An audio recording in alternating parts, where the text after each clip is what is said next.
Good morning. I wrote this sermon just after I'd walked home in the spring sunshine from Hazel Wilson's very beautiful and very poignant funeral service. And I'm sure Mike would want me to thank all of you who came out and lined her route up to St. Peter's as they said a final goodbye. And you'll be able to hear Mike's equally beautiful and really fascinating eulogy about Hazel by listening to the video that follows on from this sermon. It'll also be available to download with some favourite photos within it. So you realise from what I've just said that I wrote this sermon, and probably you're listening to this sermon, before Boris Johnson's Sunday night announcement. And because of that, at the moment, in advance of the announcement, there's a sense of excitement, a sense of anticipation among friends and neighbours and in newspaper headlines and on news shows.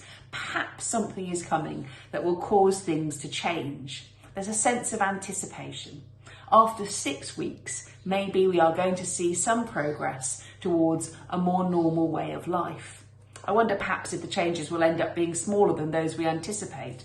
But one thing is clear. We're moving in the right direction. We're moving into a new phase in this rather strange adventure. Naively, when this began, I had an image of an end date, of a big party where we would meet each other again and say, excellent, we got through this, we did it. Thank goodness that is over. And I don't think any of us are naive enough still to think that's how it's going to happen. I'm pretty sure we've all reconciled ourselves to the fact that the next stages will be gradual and slow. But equally, we still know in our heart of hearts, this way of living cannot last forever. This is not our destination. We're still on a journey. Over the last couple of weeks, our Old Testament readings have followed the story of Noah. We've listened last week, when read by James, to the whole of chapter 7, and today Sue picked up the story as it moves into chapter 8. And as I listened to those readings, I felt that they chimed a great deal with what I'm experiencing, and perhaps with what you're experiencing too. We've been seeing rainbows spring up everywhere, haven't we? Claimed as a wonderful universal symbol of hope. But in our Bible passage today, we haven't quite made it to that rainbow moment. And that's what chimed with me. Today we find Noah and Mrs. Noah and their children and all those animals still safely inside the ark. And looking out at what the future might hold for them, looking out at this new beginning. They've already shown incredible trust in God. They've entered into the ark, and they've entered into it in such strange circumstances, because against all the seeming odds, all the sense and all the rational thought, God told them that that was going to be the safest place for them to be.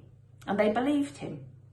Now you might think that I'm about to compare our homes and the relative isolation or the literal isolation we find ourselves within them to the ark. And it will be a fair comparison. Certainly those of you whose work and leisure has stopped entirely may find yourselves isolated from the world around you. But perhaps because my life has changed rather than stopped, I was struck by a slightly different comparison.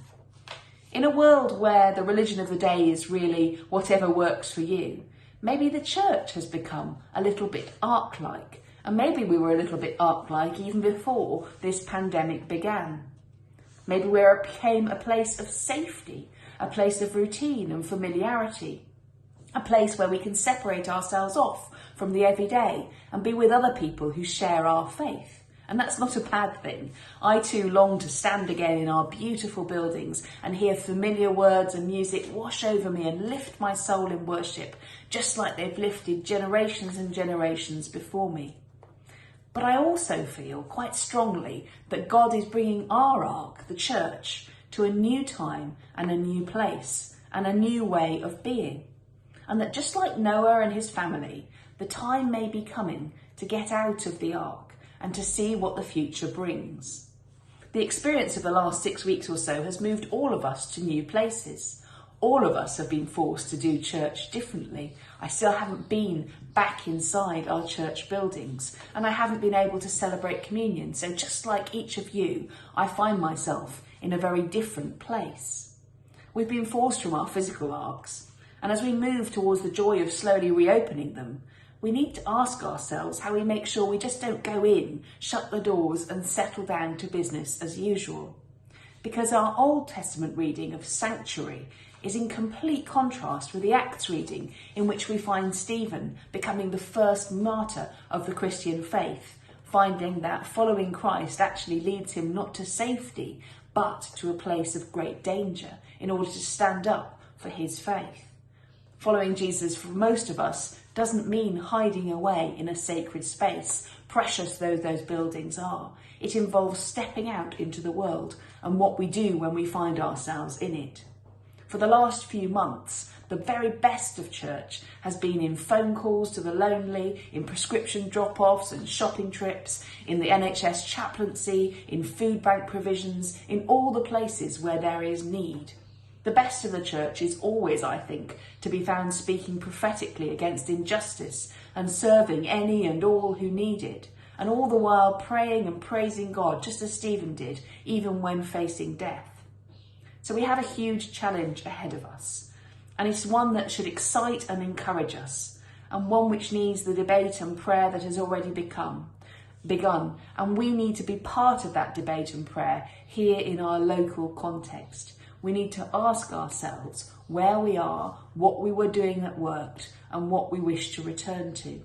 So I'm going to end with a prayer today, written by the chair of the Methodist Conference, and I hope that you'll take time to listen to the words so that you too may pray it with me as we take the next steps together. We are not people of fear. We are people of courage. We are not people who protect our own safety. We are people who protect our neighbour's safety. We are not people of greed. We are people of generosity. We are your people, God, giving and loving wherever we are, whatever it costs, for as long as it takes, wherever you call us. Amen.